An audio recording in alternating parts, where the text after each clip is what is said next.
You know, somebody asked me yesterday, they said, what do the champions of the Dallas Cowboys need to do at the wide receiver position this offseason? I said, simple.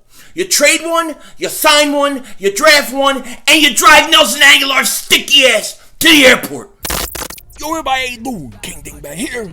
So, today we have come with the hell is that? It's a big ass dog. Dallas still stinks. Yo, everybody, how you doing? King Dingbat here, and I hope everybody's doing well. Hope you guys are having a great weekend. Hope you're enjoying the games today. Let me first start off by saying congratulations to Andy Reid on going back to the Super Bowl for the second time in his 100-year career. Congratulations, Andy Reid. And I hope that now that he's going back to Super Bowl, I hope he wins it all. I want him to win it all. I want him to get a ring. He deserves it. Hall of Fame coach, all those things. But I got to tell you this. In truthfulness, I took the Titans today. I've been big on the Titans today because, look, They were playing probably the best football coming in, and Andy Reid usually chokes in these championship games. So I took the Titans. Now you may be saying, how can you go against Andy Reid, former Eagles coach? How can you bet against him? There's only one team I don't bet against, and when you're not wearing that, you're fair game. And I go with my gut. Now in the second game coming up soon, I'm taking the Green Bay Packers over the 49ers, and you know. This Super Bowl is going to create a lot of fodder for the people who believe that the NFL is scripted, because the Packers, the Chiefs, first Super Bowl was ever played. Now you're going to have the 100-year anniversary. You're going to have the Packers and the Chiefs. And look, maybe they're right. Who the hell knows? I don't know.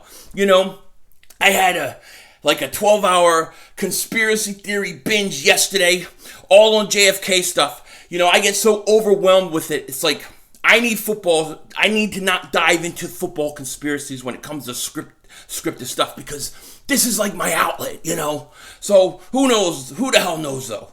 But congratulations, Andy Reid. You deserve it. Go get that ring, buddy. Go get that ring. You deserve it.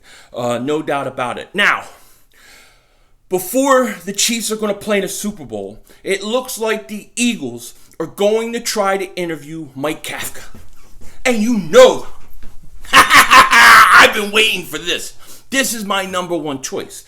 This is the guy I think they need to go and bring in. Now, Andy Reid could deny the Eagles' request to interview Mike Kafka because apparently, you know, with Doug being so unwilling to let others call the plays, the Chiefs could deny it. The Chiefs could deny it. And believe me, they don't want to let Mike Kafka go, okay? He's a great upcoming coach. He's done great work with Patrick Mahomes. And they know that when Bieniemy gets a head coaching job, which he will probably at the end of next year, I don't think there's anything open now, but the thing about it is when he leaves, Kafka's supposed to slide right into that offensive coordinator position. And the Eagles would have to probably be willing to give up play calling, or at least say during the interview process, you're going to be able to call plays on some level so you can get the interview. I think you have to get this interview. I think this is the guy I want. This is my number one guy. And here's why I want Kafka. Yes, is it a risk? He's an unknown. He's new. Yes, those are all true. But I'm willing to take the risk. Even if he does a great job and he's only here for, let's say, 2 years. But here's why I want Kafka. Because I look at Kafka as the guy who can take the Eagles offense and change it from the Doug Peterson, Alex Smith short passing game, which is what Doug Peterson ran with Alex Smith in Kansas City.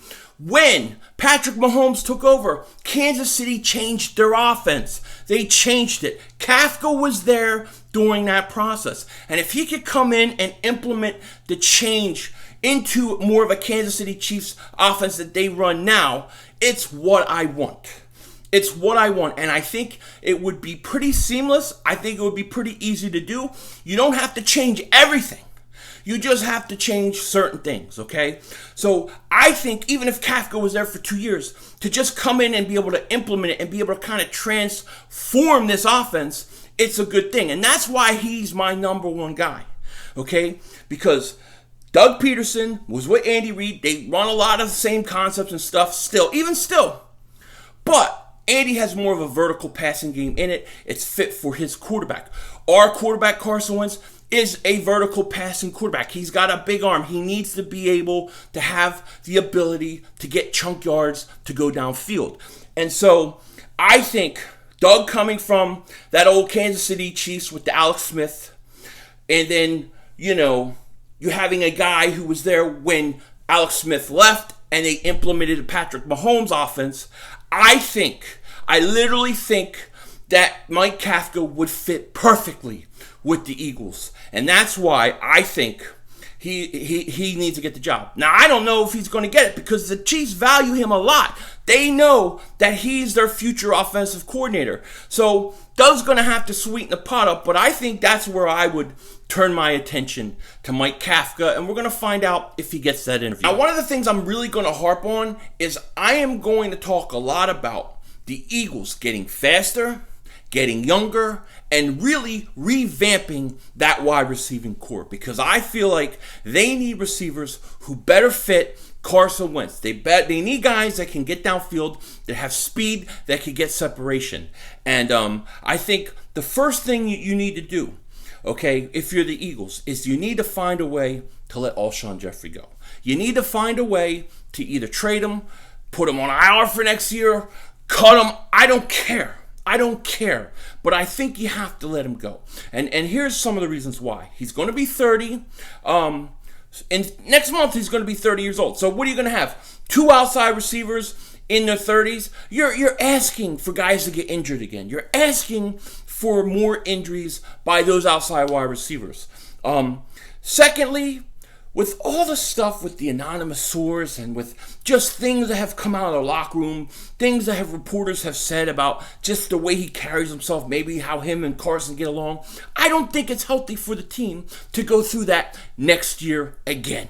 We've had enough of it with anonymous sources and things like that the last 2 years. And if you watch Alshon during some of these games, dude, I don't know. Some of his body language just was like, I don't know. It just stuck out to me, And I think that for the benefit of the team, for the benefit of your quarterback, you got to try to move Alshon Jeffery. I also think that, he's slow. He's slow. He was hurt last year. He looked real slow, definitely. But when you go back and you watch him in 2017, and I suggest go watch him in 2017, then watch him in 2019. He looks like a lot bigger. In 2019, he looked like he gained some weight and it was slowing him down. He's also coming off that Liz Frank injury. So I think you need to try to move him. Now, I love Alshon for what he did, what he meant for us to get a Super Bowl. I'll always appreciate him. But for the betterment of this team going forward, I think you need to do everything you can to get rid of him. Now, here's the problem. The Eagles guaranteed his contract during the season. And now, if they're to cut him, they would have to take a $26 million dead money hit. That is a lot of money. That is a lot of dead money. That is a lot of money you have to eat. However, it would create $10 million in cap space, and he would be gone. Now, the better thing to do is to try to move him, to try to trade him. You're still going to have to eat some dead money. It is just the way it is. I still think you're going to have to eat about $15 million if you trade him. Now, after June 1st, I don't know if you'll save it. A lot of times, after June 1st, contracts change a little bit, and sometimes you can actually save money. But my feeling is that if you have to eat the dead money for the betterment of the team, you got to do it. You got to do it, okay? I think that Alshon, being 30, having been hurt the last few years, well, really like for 3 years, this whole relationship problems with Carson, where there's smoke, there's fire, and just changing the kind of receivers that better fit your quarterback and letting Carson Wentz have guys who are younger, guys who he can be a leader of, instead of guys always thinking about, what if Foles did this or what if Foles did that. I don't think we need it.